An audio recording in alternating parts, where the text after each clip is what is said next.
बिस्मिल्लाहिर्रहमानिर्रहीम। अस्सलाम वालेकुम। मैं हूँ बुशा सदीकी और आप देख रहे हैं पब्लिक ओपिनियन। दिल के अरमा आंसुओं में बह गए, छोटी बाजी रो पिटो और चीखो, लेकिन अब कुछ नहीं होने वाला। लाहौरियों छा गए हो तुम लोग। बता दिया है कि जिंदा कौमें किस तरह जबर जुल्म ज्यादती के खिलाफ खड़ी होती हैं। तुम लोगों ने बता दिया है कि जब अवाम सामने आ जाए ना, अवाम बस खुद नोटिस ले ले, तो फिर बड़े से बड़ा दुश्मन भी पीछे हटता है। किस तरह तुम लोगों ने पुलिस को पीछे हटाकर आगे बढ़े और कप्तान की हिफाजत की, तो छा गए हो भाई। मज़ा आ गया। कल की क्लिप्स देखकर वाकई लग रहा था कि हम जिंदा कौम हैं, हम जिंदा कौम हैं और हम में अभी भी सलाहियत है कि हम आगे बढ़ सकें। अब बात करते हैं कि कल जो कुछ भी हुआ, पहले तो बात करते हैं ना, ये हुआ क्या था, किसकी ख्वाहिश थी। बात ये थी कि इन्होंने अपनी तरफ से जो पीडीएम हो जाए या सहूलतकार हो जाए या कंपनी हो जाए, उन्होंने अपनी तरफ से बड़ी अच्छी पिच सेट की थी। उन्होंने अपना यॉर्कर मारने की कोशिश की थी, फील्डिंग उनकी थी। उन्होंने कहा था यार ये तीनों की तीनों विकेटें गिरेंगी, कुछ ना हुआ तो चोट तो ज़रूर लगेगी।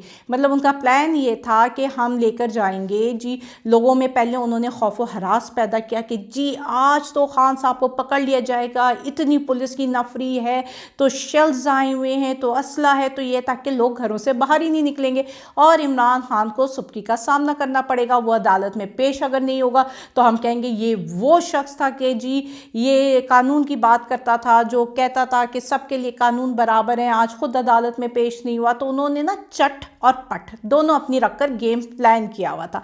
लेकिन हुआ क्या? हुआ ये कि उनके प्लान पे, उनकी अरमानों में मनोमन पानी बह गया। इमरान खान ने जब देखा कि उसके कारकुन आए हुए, जबकि इमरान खान को उसकी लीडरशिप मना कर रही थी कि आपको जान का ख़तरा है, आपकी तबीयत अगर खुदा ना खास्ता ज़रा सा झटका लगा फिर हमने 3 हफ्ते के लिए बैठ जाना है, जबकि हमारी इतनी एक्टिविटीज़ प्लान है, तो उसकी लीडरशिप मना करी थी। लेकिन इमरान खान ने कहा कि अगर मेरे कारकुन पहुँच चुके हैं, मेरे कारकुन घरों से निकल गए हैं, तो मैं उनको अकेला नहीं छोड़ूंगा, मैं जाऊँगा अदालत में। और इमरान खान अदालत में पेश हुए और उनको ज़मानत भी मिल गई। और वो जितनी भी मशीनरी आपने इस्तेमाल की हुई थी ना, जितने भी पुलिस आई हुई थी, मतलब एक बंदे के लिए आपके सारे दायरे एक तरफ थे और एक बंदा और अवाम एक तरफ थी। और जीत किसकी हुई? अवाम की हुई। ये मैं अपने हर वीलॉग में कहती हूँ कि जब अदारे और अवाम सामने आ जाएंगे तो फिर जीत अवाम की ही होगी। ये आप 60, 70, 80, 90 की दहाई नहीं है जहाँ पे याहिया आ गया लोग चुप हो गए, अयूब आ गया लोग चुप हो गए, ज़िया आ गया लोगों ने कोड़े खा लिए, मुशर्रफ आ गया लोग चुप हो गए। ये है 21वीं सदी, एक बाशऊर अवाम। ये है सोशल मीडिया का दौर जहां लम्हा बा लम्हा खबरें पहुंच रही हैं सबको। तो आप इसमें अंडर एस्टिमेट कर रहे हैं अवाम की पावर को। और कल आपने सिर्फ एक छोटी सी झलक देख ली कि जब अवाम सामने आ जाती है ना, तो किस तरह पे तमाम मशीनरीज को पीछे हटना पड़ता है, किस तरह पसपा हुए ये पुलिस वाले, किस तरह उन्होंने अवाम ने अपना रास्ता खुद बनाया उन सबको पीछे धकेलते हुए। तो इसलिए अभी भी ये लम्हा फिक्रिया है आप लोगों के लिए जो प्लानिंग करें, कंपनी, सहूलतकार, पीडीएम, जो लोग भी प्लान करें उनके लिए लम्हा फिक्रिया है कि अगर आप अवाम के सामने खड़े होंगे तो हार आपका मुकद्दर है। मरियम औरंगज़ेब की तकरीर में बड़ा ही गुस्सा था। वो गुस्सा नहीं, वो फ्रस्ट्रेशन थी हार की कि यार जो मर्जी कर लो, छक्का ही मारता है और बॉल जाती है आपके ग्राउंड से बाहर। उसने कहा कौन सी मकबूलियत है इनकी। ये है तो बहन आपको छोटी बाजी बता दूं ये बात कि ये ना वर्कर्स कन्वेंशन थी, जो ना जलसा था, ना किसी इमरान ने इसको लोगों को कॉल दी थी कि मेरे लिए आए। लोग खुद निकले थे, अपनी मोहब्बत में निकले थे, अपने हक के लिए रखते थे। वो सारी कौम जो शऊर निकल रखती है वो कल सड़कों पे मौजूद थी। इसलिए ये जो आप लोग राग लाप रहे हैं ना कि ये मकबूल नहीं है, ये झूठा बंदा है, और उसके बाद आप लोगों ने अदलिया पर निशाना रख दिया, तो मुझे लगता है कि कल से आप लोग, आज से नजवी साहब और वो जो तारिक साहब हैं जस्टिस, उनकी भी ऑडियो वीडियो लीक ना हो जाए, क्योंकि उन्होंने भी जी उसको ज़मानत दे दी है। तो भाई आप लोग भी ज़रा बच कर रहिएगा, कल को आप लोगों की वीडियो ऑडियो लीक ना हो जाए। और फिर कल एक बहुत बड़ा छक्का आया था सदर आरिफ अली की तरफ से, जो उन्होंने डेट दी इलेक्शन की। अब जाहिर बात है एक नई बहस खुल गई है, लोगों के पास रास्ता फरार अब उनको नज़र नहीं आ रहा। लोग कहते हैं कि जी सदर अलवी के पास किसी भी तरीके से ये आईनी हक मौजूद नहीं है कि वो इलेक्शन की तारीख दें, लेकिन मुल्क जिस बहरान से निकल रहा चाह रहा था, आईनी बहरान जो पैदा होना था, उसमें तो सदर स्टेप इन कर सकता है ना। अब जो है इलेक्शन कमिश्नर कह है कि हमने लेटर लिखा था और उसमें हमने बताया था कि जी मिनिस्ट्री ऑफ फाइनेंस हमें बजट नहीं दे रही, मिनिस्ट्री ऑफ डिफेंस कह रही है कि जी अभी इलेक्शन करवाने के लिए हमारे पास इतनी कैपेसिटी, इतना वो नहीं है कि हम बंदे प्रोवाइड कर सकें, तो हम क्या कर सकते हैं। तो पहली बात ये कि अगर इलेक्शन कमीशन ये कह दे कि इलेक्शन करवाना है तो तमाम मिनिस्ट्रीज बाउंड हैं उसको सपोर्ट करने के लिए, उसको सहूलतें जो उनको देनी है वो प्रोवाइड करने के लिए। इसलिए कोई भी इदारा ये नहीं कह सकता कि जी बजट नहीं है, ये नहीं है, वो नहीं है। ये बॉल एक इदारे से दूसरे इदारे पे, और ये गेम को प्रोलॉन्ग करना चाह रहे थे।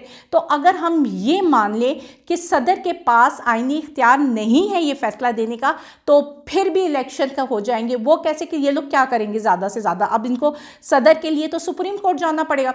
जब ये सुप्रीम कोर्ट जाएंगे तो हो सकता है कि जो है आपके जो जजेस हैं वो कहें कि जी इनको इख्तियार नहीं है। लेकिन सवाल जब ये पूछा जाएगा कि 90 दिन के जो है इलेक्शन के लिए अगर एक्स्ट्रा नहीं होते तो इस पर आपका क्या व्यू है, क्या स्टेक है, तो फिर क्या होगा। अब कानून तो नहीं बदल जाएगा ना कि जो लाहौर हाई कोर्ट ने ऑर्डर दिया है आइन के मुताबिक, वो जब सुप्रीम कोर्ट में जाएगा तो आइन चेंज हो जाएगा। जब लिखा है कि 90 दिन में इलेक्शन होने हैं तो फिर 90 दिन में इलेक्शन होंगे। और अगर एक दिन भी ऊपर होता है तो इसका मतलब है कि मुल्क में आइन और कानून नहीं है। काजी फाइज ने कहा है कि अगर एक दिन भी ऊपर होता है तो फिर आर्टिकल 6 के लगता है आप सब पे जिन्होंने इलेक्शन नहीं करवाया है।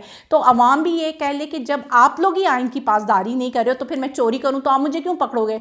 जब आइन है ही नहीं, कोई एग्जिस्ट ही नहीं करता, फिर चाहे इस मुल्क में कोई लूट मार करे, चाहे जो चोरी करे, करप्शन करे, किसी पर भी आइन लागू नहीं होगा। क्योंकि जब जो आइन जो अदारे हैं बड़े बड़े जो फेस है मुल्क का, वही जब आइन की पासदारी नहीं कर रहे हैं तो फिर आप कैसे अवाम से एक्सपेक्ट करते हो, लोगों से एक्सपेक्ट करते हो कि जी ये आप अवाम उसकी पासदारी करेगी। छोटे वही बात है ना कि हम गाय चोरी करेंगे तो जेल में जाएंगे। आप बड़े बड़े करप्शन कर लो, आइन की बड़ी बड़ी शिकों को वो उड़ा दो अपनी नज़रों में सिर्फ एक बंदे के मफादात के लिए, सिर्फ इसलिए कि आपको इलेक्शन अपनी हार अपनी मौत नज़र आ रही है तो आप कह रहे हो इलेक्शन ही नहीं होगा। उसके लिए आपने पूरा सिस्टम पूरा आइन उलट पुलट कर दिया।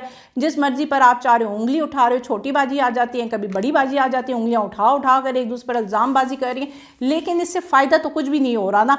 आप लोगों ने पहले अदलिया का इतना शोर मचाया था ना कि इमरान खान पेश हो जाए। अब वो पेश हो गया तो अब आप लोग रो पिट रहे हो कि वो पेश ही क्यों हुआ था। भाई ना ही होता तो बेहतर था, हमारे पास कुछ रहता। तो आपके तो सारे के सारे चूरन ही एक्सपायर्ड हैं। भाई कोई अच्छा चूरन लाओ, लोग खाएं, कोई मज़ा आए। आप लोग तो ऐसे एक्सपायर्ड चूरन लेकर आ रहे हो ना जो बदबू मारता है यार, कसम से आप लोग की सारी प्लानिंग फेल हो जाती है।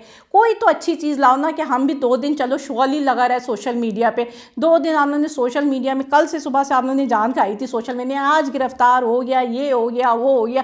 रात को आप सब शक्लें लटकाए बैठे हुए थे क्योंकि आपका चूरन हाथों में रख दिया गया था वापस के भाई अपने अपने घर ले जाओ। बड़ी बाजी और छोटी बाजी को कहो ज़रा टेस्ट करके देखें कैसा है। तो इसलिए अब आप लोग जो अब इलेक्शन, अब आपने सदर अलवी के खिलाफ महाज खोलना है, ठीक है ना। इसके बाद आपने जजेस के खिलाफ महाज आप लोग ऑलरेडी खोल चुके। अब आपकी नई प्लानिंग ये आएगी कि चलो हम कहते हैं कि इलेक्शन कमिश्नर और 2-3 मेंबर्स इस्तीफ़ा दे दें, किसी तरह डिले हो जाए। लेकिन अगर आप ये प्लान कर रहे हो ना कि इलेक्शन कमिश्नर इस्तीफ़ा देगा और ये हो जाएगा, इससे कोई डिले होगा, कुछ भी नहीं होगा। जब आइन में लिखा है 90 दिन में इलेक्शन होने हैं तो फिर होने हैं। फिर मरियम बाजी, दोनों मरियम बाजी, रो पिटो या चिखो, कुछ भी नहीं होने वाला। अवाम छा गई है, ये सब समझ लो। और अब एक और लेटेस्ट डेवलपमेंट हुई थी कि नैब के जो है चेयरमैन, उन्होंने इस्तीफ़ा दे दिया। अब उनका इस्तीफ़ा क्यों आया? वो कह रहे जी मेरे ऊपर बहुत प्रेशर था कि इमरान खान पर केसेस बनाए जाए, जबकि मैं जानता हूं कि इमरान खान पर केसेस बन ही नहीं सकते और मैं बनाऊंगा तो मेरे गले में होगा। वो आपने एक मिसाल सुनी है, वो कहानी थी मुर्गी की कि मुर्गी को हलाल करना था तो उसके मालिक ने कहा इसको क्या कहकर हलाल करूँ, तो उसने कहा कि जी मैं इसे कहता हूँ तुम अजान ना देना, नहीं तो मैं तुम्हें हलाल कर दूंगा। तो वो चला गया, सुबह हुई तो मुर्गा था, उसने अजान नहीं दी। तो वो कहते हैं यार इसने तो अजान नहीं दी, अब क्या करूँ। वो कहते हैं चलो अब एक काम करते हैं ना कि इससे कहता हूँ ये जो तुम ऊपर गर्दन करते ना, क्योंकि आदत से मजबूर था, अजान तो उसने नहीं दी, रोक ली, लेकिन अपनी गर्दन हिलाता था। वो कहता था, उन्होंने कहा अगर कल तुमने ये गर्दन शर्दन हिलाई ना तो मैंने तुम्हें ज़बा कर देना है। तो मुर्गा फिर डर गया कि मैं ज़बा हो जाऊँगा। तो वो चुप करके बैठ गया, ना उसने गर्दन हिलाई ना वो कुछ किया। तो वो मालिक बड़ा परेशान हुआ, यार ना अजान दिए ना ये दिया, अब इसको कैसे हलाल करूँ। तो वो कहते हैं अच्छा अब तुमने जो है ना कल से अंडे देने, अगर तुमने अंडे नहीं दिए ना तो तुम हलाल हो जाओगे। तो वो रोने लगा। तो कहते हैं क्या हलाल होने से खौफ आ गया। कहते हैं हलाल होने से खौफ नहीं आया, मैंने सोचा कि अजान पर ही हलाल हो जाता तो अच्छी बात थी। तो जो नैब के चेयरमैन है ना, उन्होंने कहा कि इसके बाद हलाल तो मुझे होना ही है, क्योंकि अगर मैंने गलत केसेस बनाते हूँ तो लोग तो मुझे नहीं छोड़ने वाले, तो क्यों ना मैं अजान देकर हलाल हो जाऊँ। तो वो अजान देकर अपने आप को इस्तीफ़ा कर चुके हैं। तो उनका बड़ा अच्छा स्टेप हो गया है। अब देखें कि मुल्क किस मोड़ पे जाता है। हम आगे बड़े इंटरेस्टिंग डेवलपमेंट्स होती रहेंगी। अब जो है ना जब तक इलेक्शन नहीं होते ना तो रोज़ाना एक नई न्यूज़ हमारे पास रहेगी, रोज़ाना कोई ना कोई डेवलपमेंट्स होंगे और आप लोग मेंटली प्रिपेयर रहें, कोई ना कोई नई ऑडियो वीडियो लीक का, कोई नया नया चूरन का। लेकिन वही बात है, रो पिटो चिहो। अल्लाह हाफिज़।